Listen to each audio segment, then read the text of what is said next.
The alarms on the Wayfinder screamed before I even opened my eyes. I rolled out of my bunk and hit the floor hard, my hands shaking as I grabbed the edge of my console. Red light pulsed through every corridor of the ship. Doran Kess, our pilot, was already shouting over the comm system, his voice tight and fast. "Vesa, get to the bridge. Now, we have something on sensors that should not exist." I did not stop to change out of my sleep clothes. I ran, bare feet slapping against the cold metal floor, my mind racing through every possible disaster. Engine failure, hull breach, a rogue asteroid field we had missed during approach.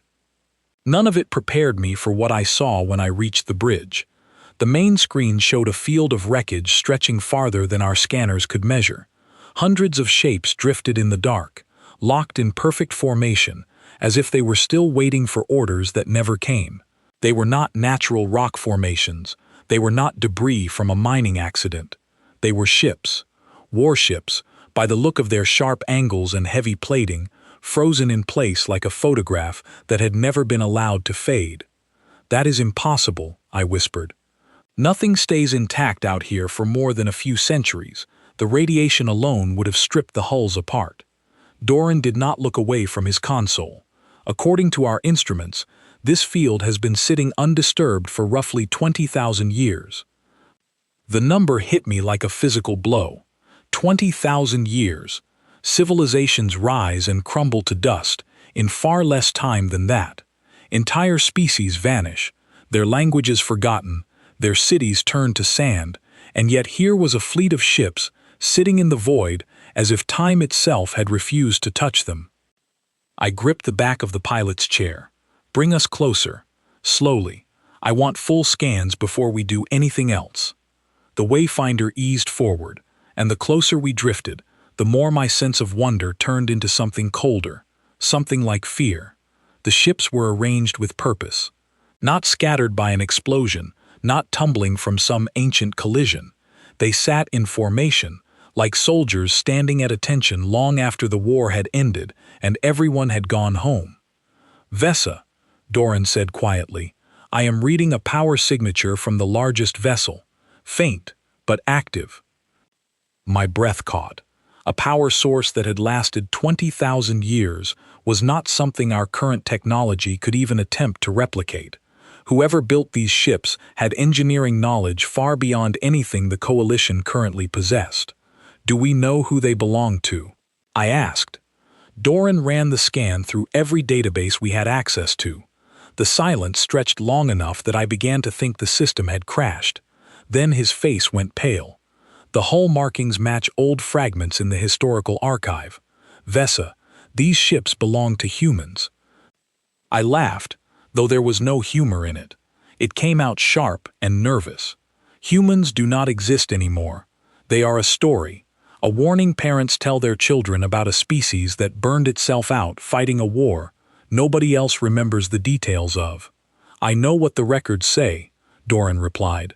"I am telling you what the hull markings say. There is no mistake." I stared at the screen, at the endless rows of silent ships, and felt something shift inside me.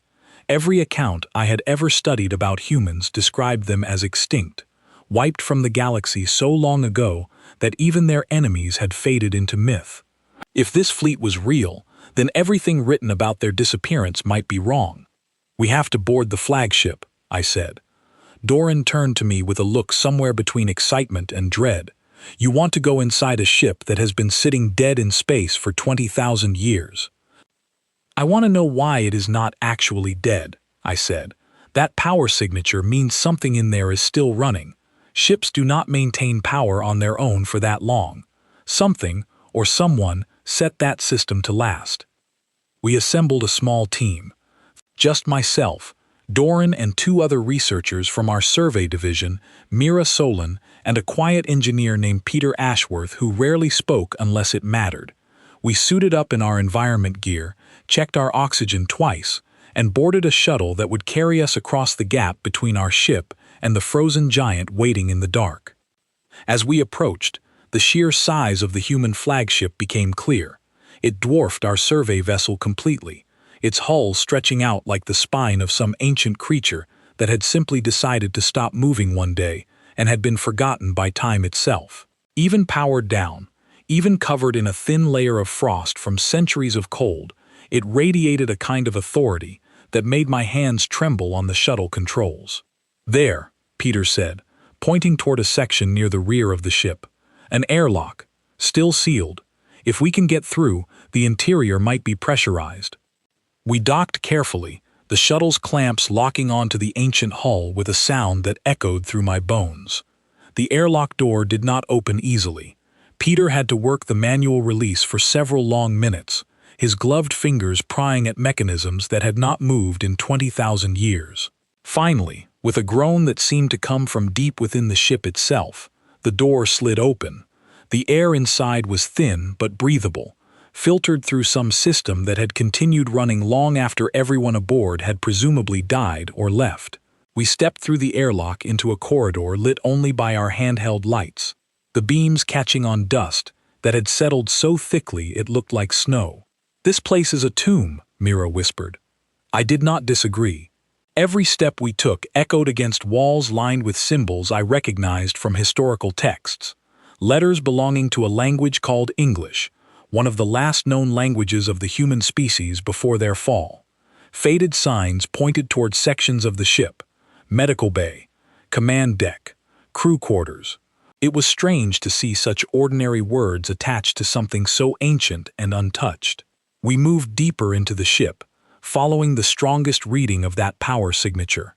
The corridors twisted and turned, leading us past rows of sealed doors and dark viewing windows that looked out into open space. At one point, Peter stopped and placed his hand against the wall. "There is warmth here," he said. "Faint, but real. Something is generating heat in this section." We followed the warmth until we reached a large chamber with a domed ceiling and rows of cylindrical pods lining the walls. Most of the pods were dark, their glass fronts covered in frost, their occupants long since gone or never placed inside at all. But one pod, near the center of the room, glowed with a faint blue light. I approached it slowly, my heart pounding hard enough that I could hear it in my own ears. Through the frosted glass, I could make out the shape of a person inside, still and pale, wrapped in some kind of stabilizing fabric that pulsed gently with each faint light cycle. A small screen beside the pod flickered weakly, displaying text in that same ancient human script. Peter translated it for us, his voice barely above a whisper. "It says, status, command, cryo, active." Mira took a step back. "Active. After 20,000 years." I stared at the pod, at the frozen figure inside, and felt a chill that had nothing to do with the temperature of the ship. Every rule of protocol told me to leave immediately, to report our findings to the Coalition Council, and to let trained specialists handle a discovery of this magnitude. Waking something that had slept for 20,000 years was not a decision meant for a small research team acting alone. But curiosity has always been a dangerous thing, and I have never claimed to be immune to it. "We should not touch anything," Doran said carefully, though I could hear the same pull in his voice that I felt in my own chest. "I know," I said, "but look at this. This is not just an old system running on leftover power. Someone built this to last. Someone wanted whoever is inside that pod to wake up eventually. What if we are the ones meant to find them?" Peter examined the console beside the pod, his fingers hovering over a set of controls that had clearly not been touched in millennia. "There is a manual release sequence here. It looks intact. If the internal systems have kept this person stable for this long, waking them might actually be safer than leaving them here indefinitely, especially if the containment eventually fails on its own." I looked at each of my companions in turn, searching their faces for doubt, for reason, for anything that would make me step back and follow procedure instead. Instead, I saw the same fascination that had gripped me since the moment I saw those ships on our scanners.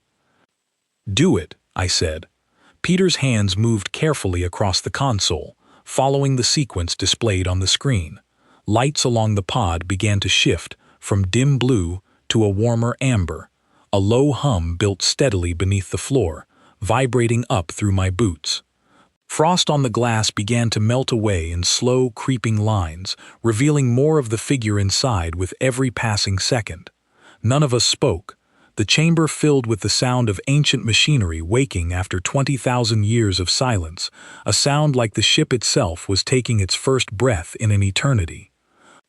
And somewhere beneath that frost, beneath that fabric, beneath 20,000 years of stillness, something that had once been human began slowly to stir. The pod's glass front slid open with a hiss of released pressure, and cold vapor spilled out across the floor in slow waves. I stepped back instinctively, my hand reaching for Doran's arm without thinking. None of us moved for several seconds, waiting to see what would happen next. Then the figure inside opened its eyes. There was no confusion in that gaze, no slow blinking adjustment to light the way I might have expected from someone waking after a short nap, let alone 20,000 years of frozen sleep. The eyes snapped open, fully alert, scanning the room with a speed and precision that made my skin prickle. Within a heartbeat, the figure had assessed every exit, every one of us standing there, and the general layout of the chamber, all before taking a single full breath. "Do not move," the figure said, voice rough from disuse, but carrying a weight of authority that filled the entire room. We froze. Even Peter, who had been reaching toward the console, pulled his hand back immediately. The person stepping out of the pod was tall, with short dark hair and skin that looked pale from centuries without sunlight, though color was already beginning to return to it as circulation restarted. Despite just waking from an impossible sleep, their movements were controlled, deliberate, every muscle responding as if no time had passed at all. They wore a fitted uniform beneath the stabilizing fabric, dark gray with faded insignia across the chest, the kind of clothing that spoke of rank and responsibility rather than simple survival gear. "Identify yourselves," the figure said, eyes narrowing as they took in our unfamiliar features. None of us were human, and it was clear from the brief flicker of surprise crossing their face that this fact had not escaped them. I forced myself to speak, my translator implant working quickly to convert my words into something close to their ancient language. "My name is Vesa Korin. I am a researcher with the Coalition survey vessel Wayfinder. We found your ship drifting in this debris field and detected an active power signature. We did not expect to find anyone alive." The figure studied me for a long moment, something calculating behind their eyes. "Coalition. I do not know that term. What year is it?" I hesitated, unsure how to answer in a way that would not cause immediate alarm, though I suspected there was no gentle way to deliver this particular truth. "According to our best calculations," I said slowly, "approximately 20,000 years have passed since this fleet entered stasis." The silence that followed was heavier than anything I had experienced in my life. The figure did not flinch, did not gasp, did not show any of the emotional reactions I might have expected from such devastating news. Instead, their jaw tightened, and their eyes moved briefly toward the darkened pods lining the walls of the chamber, as if silently counting how many of their crew remained. 20,000 years, they repeated, voice flat and controlled. "Then the war is over." "I do not know the details of what war you mean," I admitted. "Human history from that era exists only in fragments within our archives. Most records describe your species as extinct, a story told about a great conflict that ended with humanity's disappearance from the galaxy." Something flickered across the figure's face then, quick and sharp, though it was gone before I could name the emotion behind it. "Extinct," they said quietly. "All of us." "As far as current records show," I said, feeling the weight of delivering such news to someone who had clearly commanded others once, and likely still felt that responsibility settling back onto their shoulders even now. "I am sorry. I do not know how else to say it." The figure straightened, shoulders squaring in a way that suggested old habits reasserting themselves despite the impossible circumstances. "My name is Owen Blake, Commander, 3rd Fleet, Expeditionary Force. I need full status on my ship and my crew before anything else." Doran stepped forward carefully, still visibly shaken but trying to maintain composure. "Commander Blake, This vessel has been without active crew for the entire 20,000 years. The only reason your pod remained functional was some kind of dedicated backup system. Every other section of the ship appears to be in low-power standby. Commander Blake moved past us without another word, walking directly toward the chamber exit with the confident stride of someone who knew every inch of this ship despite the passage of so much time. We hurried to follow, exchanging uncertain glances behind their back. "Commander," I called out, "perhaps we should return to our own vessel first.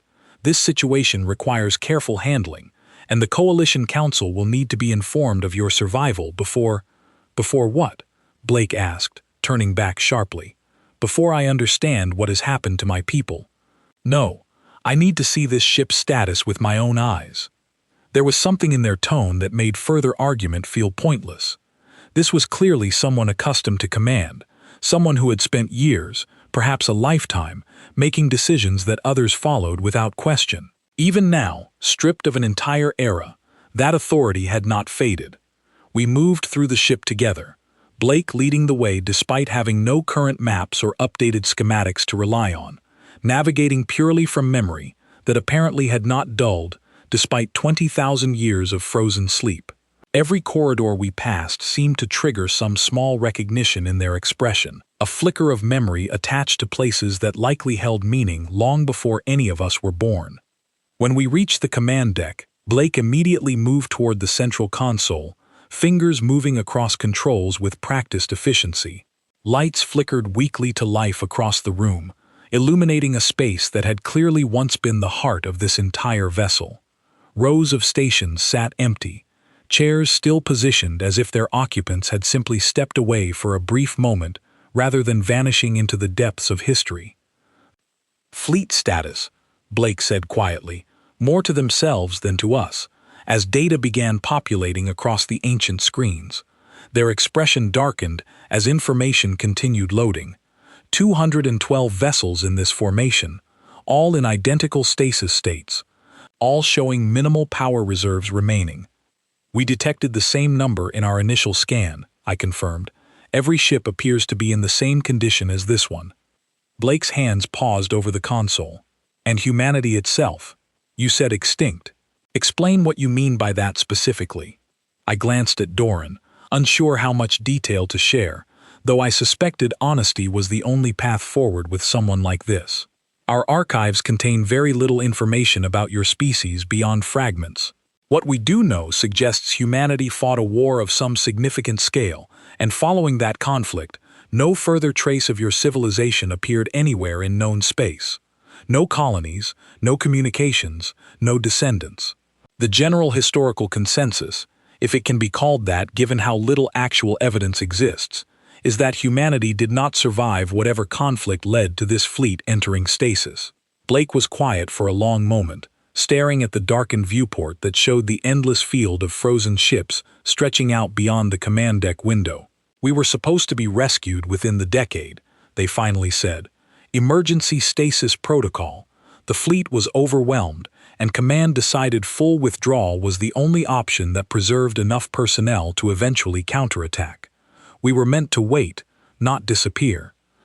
"Something clearly went wrong," Peter offered quietly. "Clearly," Blake agreed, though their tone carried none of the panic I might have expected from someone processing this scale of loss.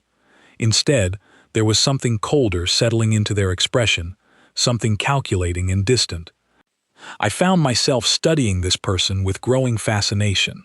Every historical account I had ever studied about humans described them as emotional, reactive, prone to both incredible acts of loyalty and devastating outbursts of anger. Yet here stood someone who had just learned their entire species might be extinct, and their primary response was to request data rather than collapse under the weight of such knowledge. "Commander," I said carefully, "may I ask what led to this retreat? What conflict required a fleet of this size to enter such extreme measures?" Blake's eyes met mine, and for the first time since waking, something like genuine consideration crossed their face, as if weighing how much truth to share with someone who was, by any measure, a complete stranger from an unimaginable future. "That is not a simple answer," Blake said finally. and I am not certain it is one you want to hear. I would still like to understand, I pressed gently. If we are going to help you, we need context. Blake moved away from the console, walking slowly around the perimeter of the command deck, running fingers along surfaces that had clearly meant something once. Memories attached to every dead screen and empty chair. We were not retreating from another species, they said eventually. Not exactly. There are things about that war that were kept from public record, even during my own time. Details only Fleet Command and a small number of specialists were permitted to know. What kind of details? Doran asked. Blake paused at the far edge of the command deck, staring out into the darkness beyond the viewport, toward the silent field of ships waiting outside, the kind that made containment more important than victory. A chill settled over the room that had nothing to do with the ship's still recovering temperature regulation systems. I glanced toward the console Blake had been working at earlier, noticing for the first time a section of the display that had remained active this entire conversation, cycling through what appeared to be automated status checks running silently in the background. "Commander," Peter said slowly, his voice suddenly tight with concern. Several other pods throughout this ship just registered a status change. Blake turned sharply, moving back toward the console with quick, purposeful strides. "Show me." The screen displayed a schematic of the ship, dozens of small indicators scattered across different sections beginning to shift from dim blue to the same warming amber we had witnessed inside the cryo chamber earlier. More pods were waking, not just within this ship, but based on the secondary readings scrolling across a connected display, aboard several other vessels within the drifting fleet as well. "That should not be happening," Blake said, and for the first time since waking, I heard something close to concern entering their otherwise steady voice. "Waking sequences require direct manual activation. There is no automated protocol that should be triggering this many pods simultaneously. Unless something else triggered it," I said quietly, a growing unease building in my chest. Blake's eyes moved to the command console's deeper archive files, fingers moving quickly across controls as they searched for answers. Whatever they found made their expression shift from concern into something far more serious, a hardness settling over their features that made the entire room feel suddenly colder. "Commander," I asked carefully, "what is it?" Blake did not answer immediately, instead pulling up additional records, cross-referencing data, with a focus so intense it seemed to shut out everything else in the room. When they finally spoke, their voice had dropped into something quiet and grim. "This fleet was not simply retreating from an enemy force," Blake said slowly. "We were containing something that came with us into stasis, sealed within specific sections of select ships throughout this formation." "Contained how?" Doran asked. "Carefully," Blake replied, turning to face us fully now, the weight of command settling visibly onto their shoulders once more. "And apparently, not carefully enough, if systems are beginning to wake on their own after 20,000 years of silence." I felt my pulse quicken, the earlier wonder of discovery curdling into something far more uncertain. Whatever secret this fleet had carried into its long sleep was beginning to stir alongside its commander, and none of us yet understood what exactly we had helped bring back into the world. Commander Blake moved through the ancient archive files with an urgency that made the rest of us fall silent, watching as decades-old records, translated slowly by our combined systems, painted a picture far different from anything our historical texts had ever suggested. "Explain it to us," I finally said, unable to bear the tension any longer. "Please, what exactly did your fleet carry into stasis?" Blake did not look up from the console immediately. "During the final years of the war, my fleet was assigned to a containment operation. We were not told everything at the time, only that a research division had discovered something during deep exploration, something old, something that reacted violently whenever study attempts were made." "Reacted how?" Doran asked. "By spreading," Blake said simply, "not through combat in the traditional sense. It moved through systems, through minds, through anything capable of sustaining it, and every attempt to destroy it directly seemed to accelerate its growth rather than stop it. Fleet Command determined that outright destruction was not a viable solution. So containment became the only option. Containment and distance, Blake confirmed. The decision was made to seal what remained of the threat within specially modified stasis chambers, chambers built into select vessels throughout the fleet, and remove it from populated space entirely. This debris field was chosen specifically for its isolation. We were meant to sit here only long enough for reinforcements and specialized containment vessels to arrive and take over the operation permanently. But the reinforcements never came, I said quietly. Blake's expression tightened. Clearly not. And the additional stasis systems designed to hold this threat were never meant to run unmonitored for 20,000 years. They were built for a decade, perhaps 2 at the absolute maximum, with regular maintenance and oversight. Without that maintenance, they could be failing, Peter finished, his voice tight with rising alarm. As if summoned by that very statement, the lights across the command deck flickered violently, dimming for a brief moment before steadying again. A low tone began sounding from somewhere deep within the ship's structure, distant but growing steadily louder with each passing second. Blake moved instantly, pulling up a new set of readings across the main display. Multiple containment chambers throughout the fleet are showing degraded stability. Whatever automated waking sequence triggered those cryopods earlier also appears to have affected the containment systems. Is it connected? I asked. Could waking your crew have somehow triggered this? I do not know, Blake admitted, and something in that honest admission unsettled me more than any confident answer could have. But I intend to find out before this situation grows any worse. Doran moved closer to the console, studying the readings with growing concern. Commander, if this threat has been building pressure against failing containment for who knows how long, waking additional crew members might actually be necessary at this point. You cannot manage a fleet this size alone.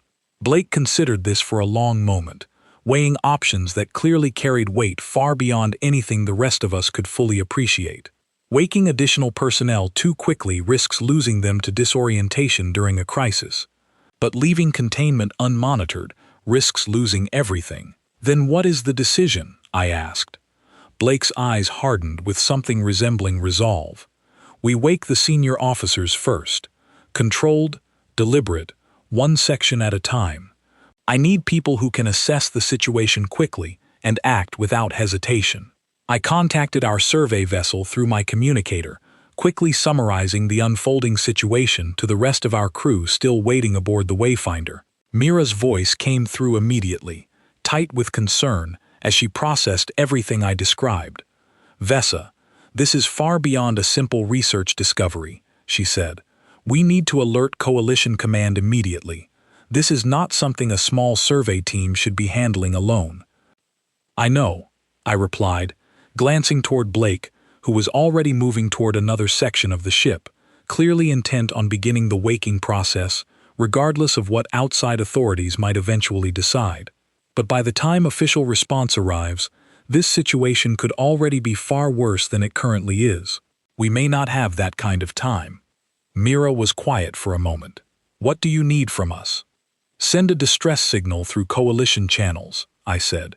Explain everything we have found, but also prepare emergency evacuation protocols for the Wayfinder, in case whatever is contained within this fleet breaks free before help arrives.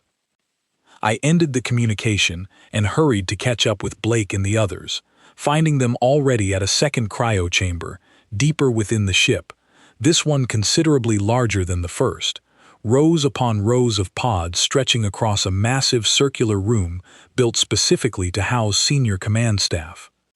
Blake worked quickly at the central console, selecting specific pods rather than triggering a mass waking sequence. These officers served directly under my command before the retreat. I need people I trust, handling whatever this situation turns into. One by one, selected pods began cycling through their waking sequence, frost melting away, lights shifting from cold blue to warm amber. Within minutes, several more figures began stirring inside their chambers, each one displaying the same immediate alertness that Blake had shown upon waking. No confusion, no disorientation, simply instant awareness and readiness. A woman with short-cropped hair and sharp eyes stepped from her pod first, immediately straightening into a posture of attention despite having just woken from 20,000 years of frozen sleep. "Commander Blake," she said, voice steady despite the impossible circumstances. "Status report?" "We have a situation, Lieutenant Ferris," Blake replied. "Containment integrity across the fleet is failing. I need your assessment on the primary systems as soon as you are able." Lieutenant Ferris nodded once, sharp and efficient, already moving toward a nearby console without further question, as if the reality of 20,000 years having passed was simply a detail to be processed later, secondary to the immediate crisis at hand.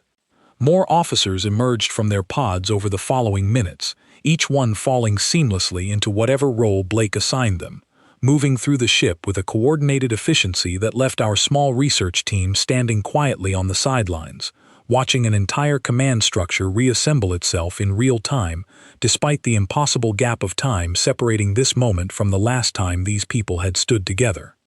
I found myself deeply unsettled by how quickly they adapted, how little emotional processing seemed to accompany each waking. Perhaps this was simply how humans of that era had been trained, or perhaps it was something deeper within their nature, a refusal to allow circumstance, however impossible, to interfere with duty. "Commander," Lieutenant Ferris called out from her station, "containment readings across sections 4 through 9 are dropping rapidly. Whatever triggered the initial cascade appears to be accelerating." Blake moved quickly to her side, studying the readings with a focus that had not wavered since the moment they first woke. "Time estimate until full containment failure?" "Best estimate. Under 2 hours," Ferris replied grimly. The room fell silent for a moment, the weight of that number settling over everyone present. 2 hours, to prevent whatever threat this ancient fleet had been guarding from breaking fully free after 20,000 years of forced dormancy. "Then we do not have time to wait for reinforcements from anywhere," Blake said, voice steady, despite the mounting pressure. "We handle this ourselves, with what we have." I stepped forward despite the fear building steadily in my chest. "What can we do to help?" Blake turned to look at me, something calculating behind their gaze, weighing whether to trust a stranger from an unimaginable future with a crisis this significant. Whatever conclusion they reached, their expression shifted into something resembling grim acceptance. "You said your survey vessel has a crew and equipment," Blake said. "I need every resource available brought to bear, and I need your people willing to follow orders without hesitation for the next 2 hours. Can you provide that?" I thought of Mira, of Doran, of Peter, of everyone aboard the Wayfinder who had signed up for peaceful research, not a crisis of this magnitude. But looking at Blake, at the steady resolve in their expression despite everything they had just learned about their own devastating losses, I felt something shift within myself as well. "Yes," I said firmly. "Tell us what you need." Blake nodded once, already turning back toward the console, mind clearly working through tactical possibilities, at a speed that left me struggling to keep pace. "Then let us begin. We have very little time, and an entire galaxy that has forgotten what it means to face something like this without hesitation." Outside the ship, unseen by any of us in that moment, the first faint cracks of light began appearing along the hull of one distant vessel deep within the fleet, a section long sealed and silent, now beginning to glow with something that had waited 20,000 years for exactly this opportunity. Blake wasted no time organizing what remained of the fleet's scattered resources into something resembling a functioning command structure.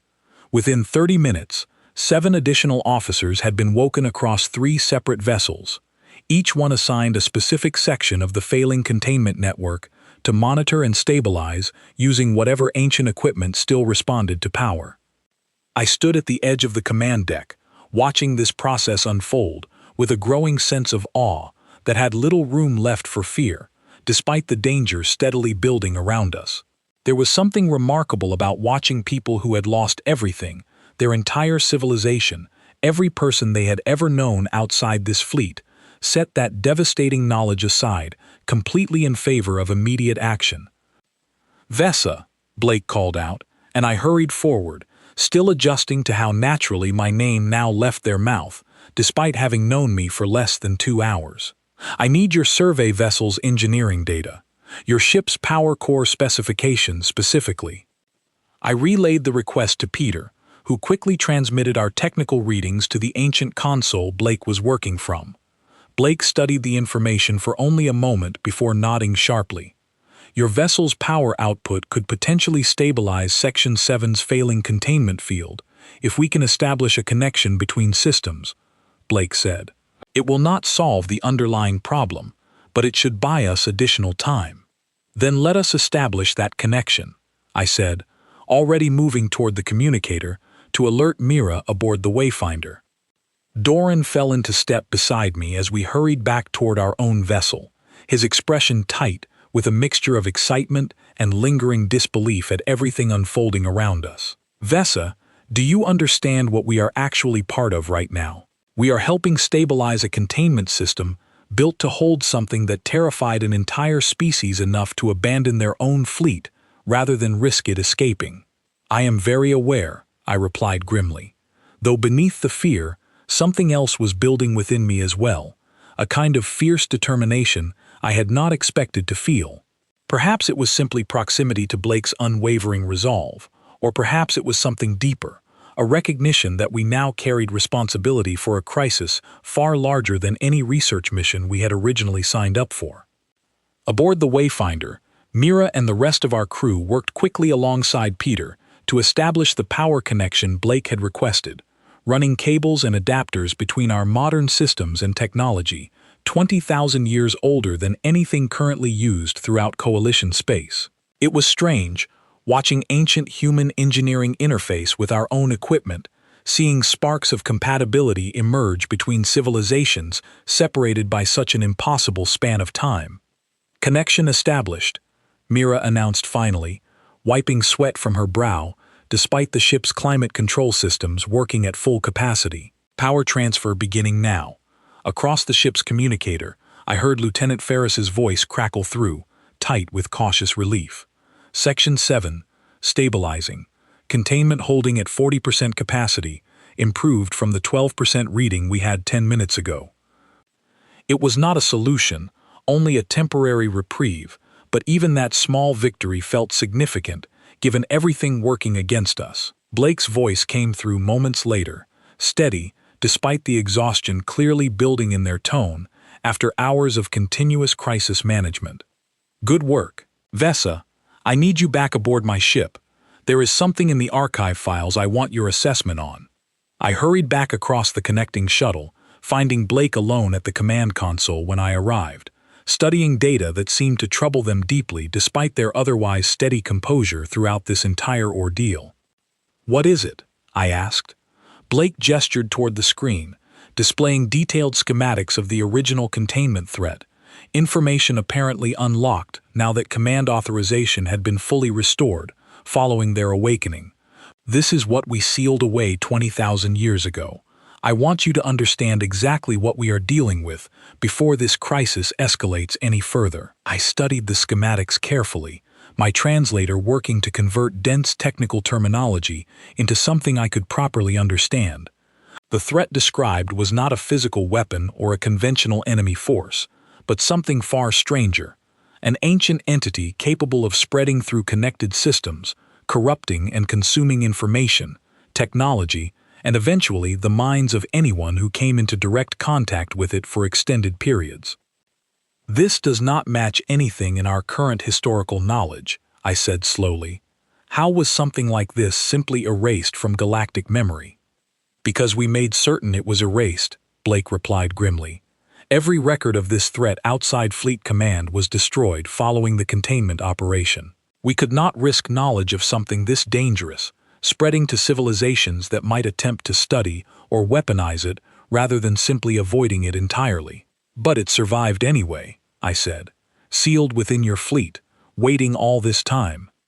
Apparently so, Blake agreed, and now, whether by natural degradation or something else entirely, it is beginning to stir again.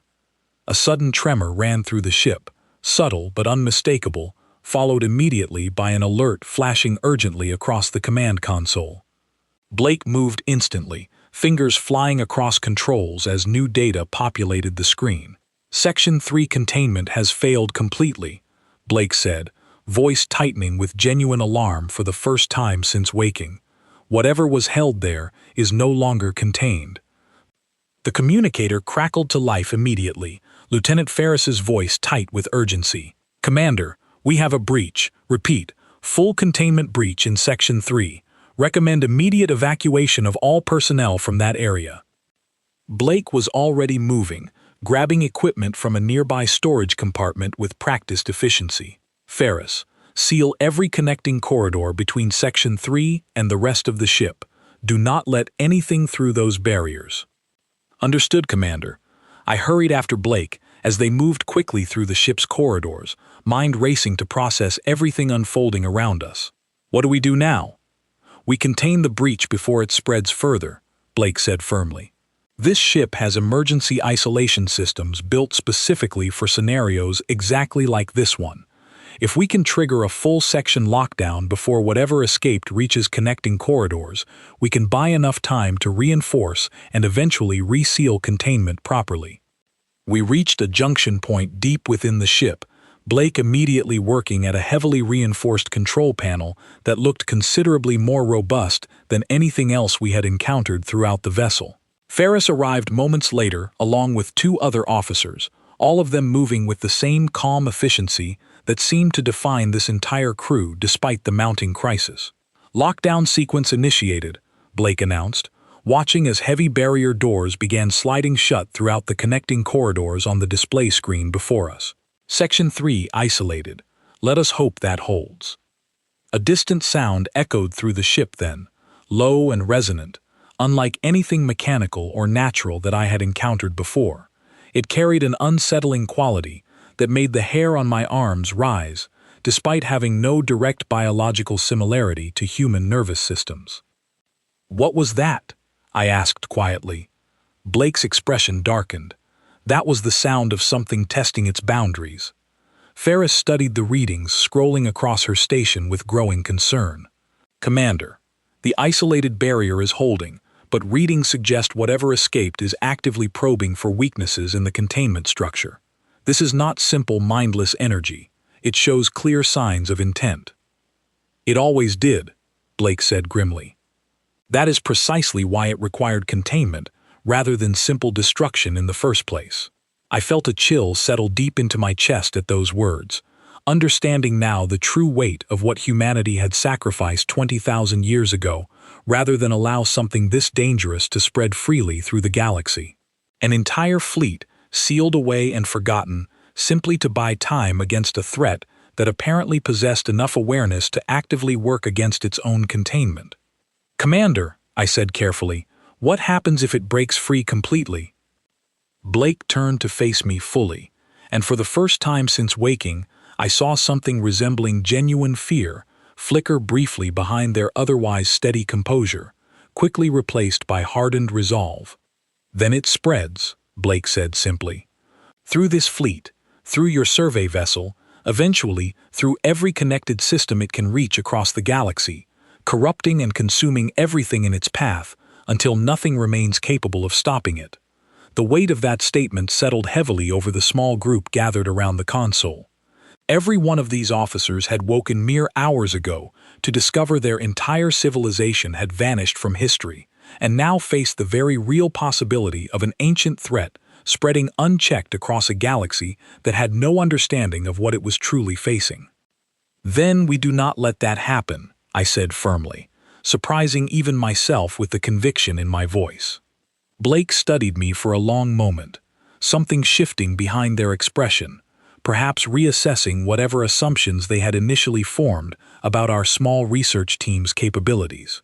No, they agreed finally, we do not. Ferris interrupted before the moment could stretch any longer. Commander, I have an idea, but it will require waking considerably more of the crew than we initially planned. If we are going to properly contain this threat rather than simply delaying its escape, we need every available hand across this fleet working together. Blake considered this carefully, weighing the risks of a mass awakening against the mounting danger of continued containment failure. Finally, They nodded once. Decision made. Do it, Blake ordered. Wake every viable crew member across this fleet. We are not losing this fight 20,000 years after we already paid everything to buy this galaxy the time it needed. As Ferris moved to relay these orders, I found myself standing beside Blake, watching as the full weight of command settled once more onto shoulders that had already carried so much, 20,000 years compressed into a single unbearable day, and yet somehow, impossibly, still standing firm against whatever came next. "You are certain about this?" I asked quietly. Blake's eyes remained fixed on the console displays, watching containment readings across dozens of sections throughout the fleet. I have never been more certain of anything in my life. This fleet held the line once already, at tremendous cost. We are not about to fail that duty now, regardless of how much time has passed. Something about that simple, unwavering statement settled deep into my chest, and for the first time since this entire crisis began unfolding, I felt something beyond fear building within myself as well. Perhaps it was hope. Perhaps it was simply the contagious resolve radiating from everyone around me. Whatever it was, I found myself standing straighter, ready to face whatever came next alongside this ancient, impossible crew that refused to accept defeat even after 20,000 years of silence. Throughout the fleet, pod after pod began cycling through waking sequences, hundreds of lights shifting from cold blue to warm amber across dozens of vessels, an entire civilization long thought extinct stirring back to life all at once, ready to finish a fight that had been paused, but never truly ended. Within the hour, the once silent fleet had transformed into a hive of coordinated activity. Thousands of crew members moved through corridors that had sat dark and empty for 20,000 years, each one falling into a role as though no time had passed since their last shift aboard these very ships. I watched from the command deck as Blake orchestrated the entire operation with a calm precision that left our small coalition research team standing in quiet amazement. "Status on Section 3, Blake called out. Ferris responded immediately from her station. "Containment breach still isolated, but the barrier is weakening steadily. Estimated failure within the hour if additional reinforcement is not established." "Then let us establish it," Blake said, already moving toward a tactical display that had populated with the positions of every ship throughout the fleet. "I want 3 additional vessels repositioned to create a secondary containment perimeter around Section 3. If the primary barrier fails, we need a fallback ready immediately." Officers moved quickly to relay these orders, and within minutes, ancient engines that had not fired in 20,000 years roared back to life across the debris field, ships shifting slowly into new formations under careful, deliberate control. I found myself standing at the viewport, watching this impossible sight unfold, an entire fleet long thought lost to history, rising to meet a threat it had first faced 2 centuries of millennia ago. Doran appeared beside me, his expression a mixture of awe and lingering unease. "Vesa, I never imagined anything like this. An entire dead fleet, coming back to life all at once." "Neither did I admitted quietly. "But look at them. No panic, no hesitation. They simply act." "It is unsettling," Doran said, "and admirable somehow at the same time." I could not disagree. Every human I had encountered since Blake first woke carried that same unwavering focus, that same refusal to let overwhelming circumstance interfere with duty. It was a quality our historical records had never properly captured, reducing an entire civilization to nothing more than a cautionary tale about self-destruction, when the truth appeared to be something far more complex and far more remarkable. Blake approached us then, expression grim but resolute. "Vesa, I need your survey vessel's sensor capabilities.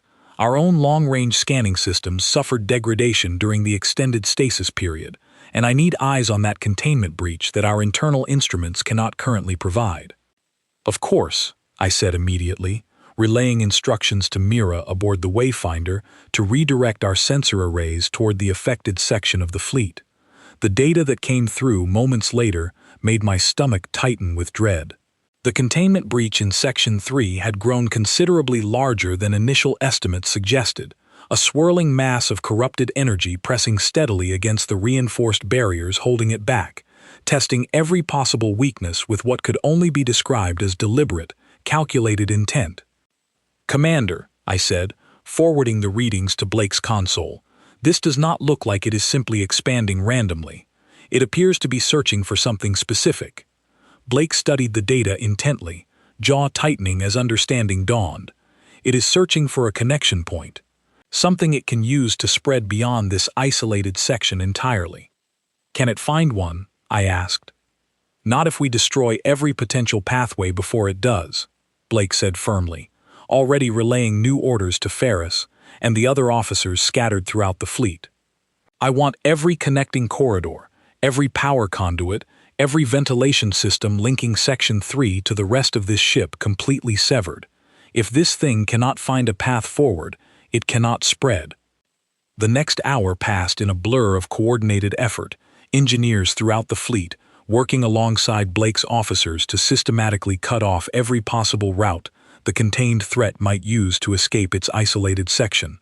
I found myself working alongside Peter, translating technical specifications between our modern equipment and the ancient human systems, forging connections between two civilizations separated by 20,000 years in service of a single shared goal.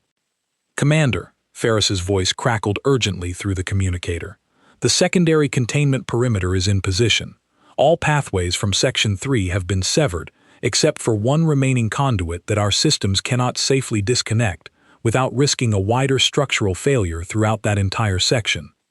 Blake's expression tightened. "Location of that conduit?" "Directly adjacent to the primary command deck," Ferris replied. "If containment fails completely, that pathway leads straight toward the ship's central systems." I felt my pulse quicken at this news. What happens if it reaches those central systems? "It gains access to every connected function throughout this vessel," Blake said grimly.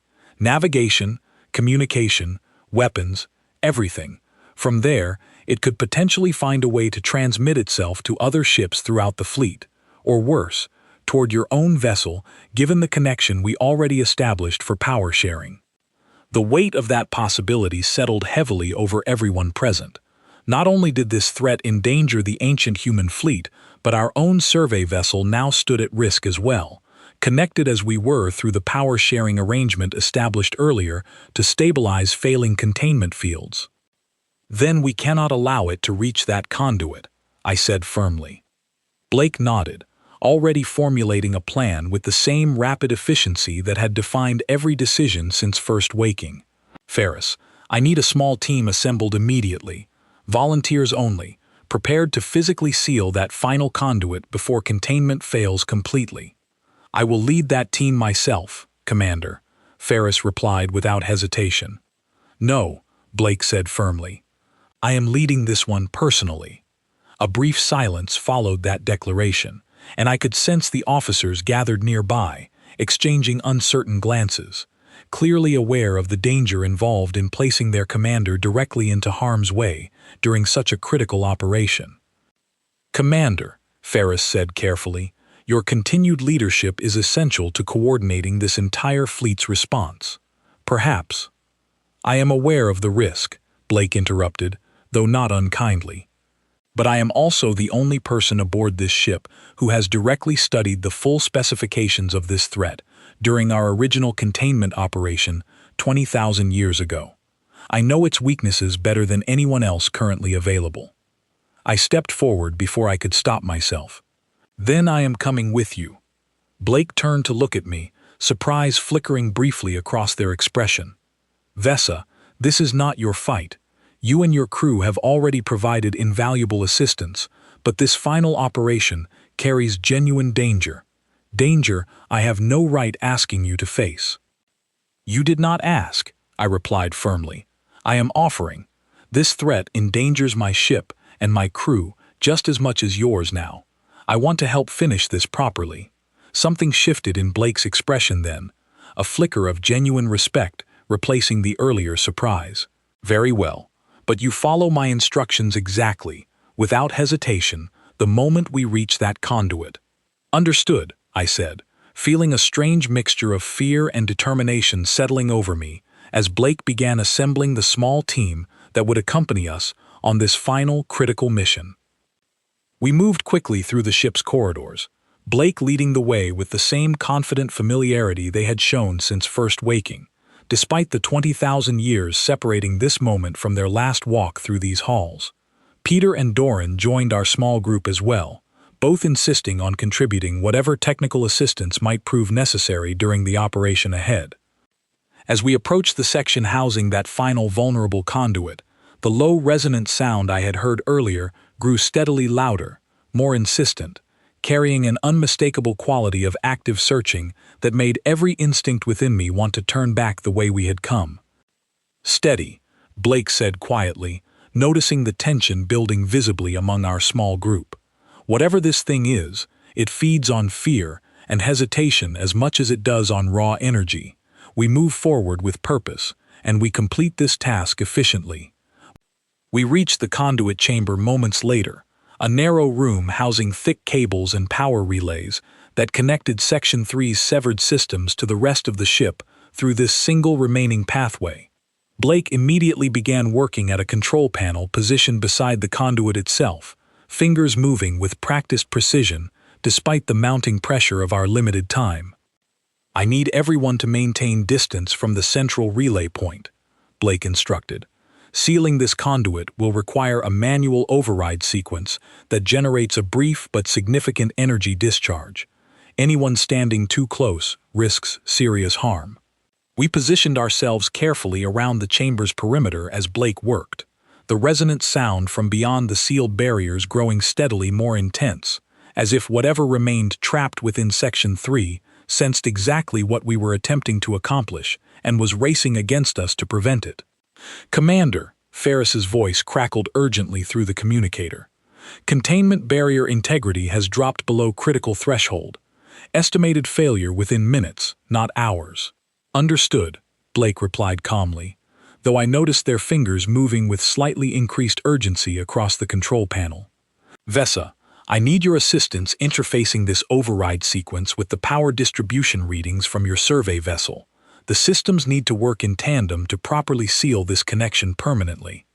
I moved quickly to the secondary console Blake indicated, working alongside Peter to establish the necessary connection between our modern equipment and the ancient human systems, translating readings back and forth as quickly as possible, while the sound beyond the barrier grew increasingly desperate and insistent. "Connection established," I called out finally, watching as data began flowing properly between both systems.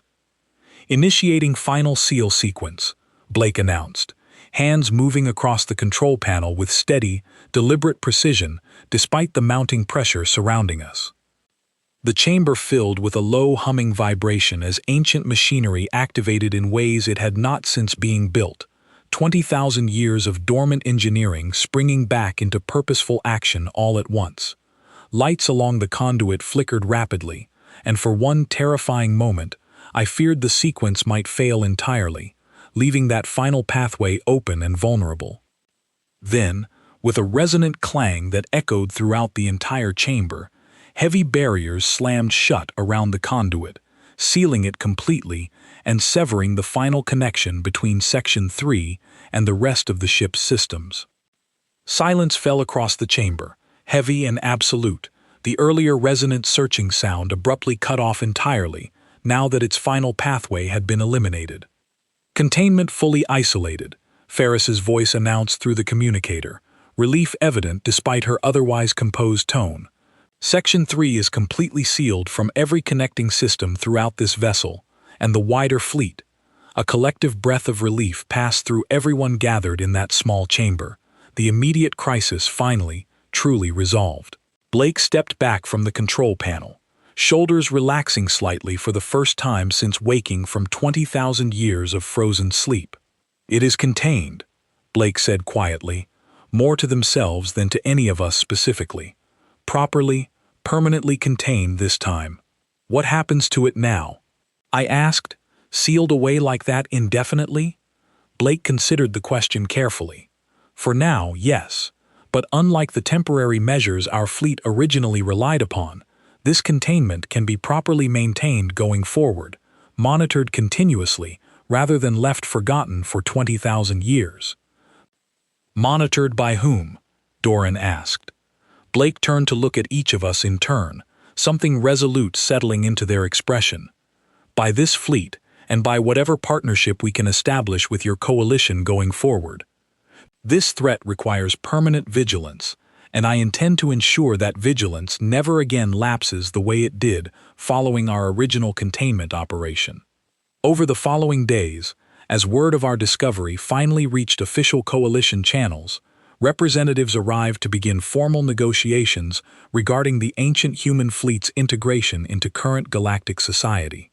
Blake handled these discussions with the same steady composure that had defined every decision since first waking, negotiating terms that ensured humanity's surviving fleet would maintain autonomy while still contributing their unique knowledge and capabilities toward maintaining permanent containment over the threat they had sacrificed everything to originally seal away.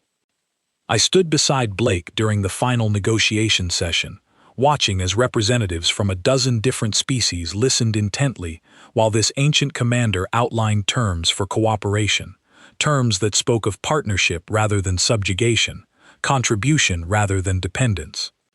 You could have simply vanished back into obscurity, I said quietly, once the formal proceedings had concluded, remained hidden, kept to yourselves, given everything you have lost. Blake considered this for a long moment, gazing out through the viewport at the fleet of ships still drifting steadily nearby, no longer frozen and silent, but alive once more with purposeful activity. Command does not end simply because circumstances change, Vesa. It ends only when there is no one left who needs protecting. As long as that threat exists somewhere in this galaxy, my responsibility toward containing it remains, regardless of how many years have passed since I first accepted that duty. I found myself smiling, despite everything we had endured together over these past several days. Then I suppose this is not really an ending at all. No, Blake agreed, a faint smile touching their own expression for what might have been the first time since waking. Merely a continuation. So, tell me, Vesa Korin of the Coalition Survey Vessel Wayfinder, what exactly is the current situation across this galaxy that my fleet has slept through? I imagine there is quite a lot of catching up ahead of us. I laughed, genuine and warm, feeling something settle comfortably into place within my chest for the first time since this entire impossible situation began. Quite a lot indeed, Commander. Where would you like me to begin? Blake turned fully toward me then, that same unwavering resolve still present, but softened now by something resembling genuine curiosity about the future stretching ahead. A future this ancient fleet had never expected to witness, yet now stood ready to face regardless. Start from the beginning, Blake said simply. We have plenty of time to catch up properly now. And so, standing together aboard a ship that had waited 20,000 years for exactly this moment, I began explaining everything that had changed across the galaxy during humanity's long, silent sleep, while beside me, Commander Owen Blake listened with the same steady, unshakable attention that had carried an entire fleet through an impossible span of time, ready now to carry it forward into whatever future awaited next.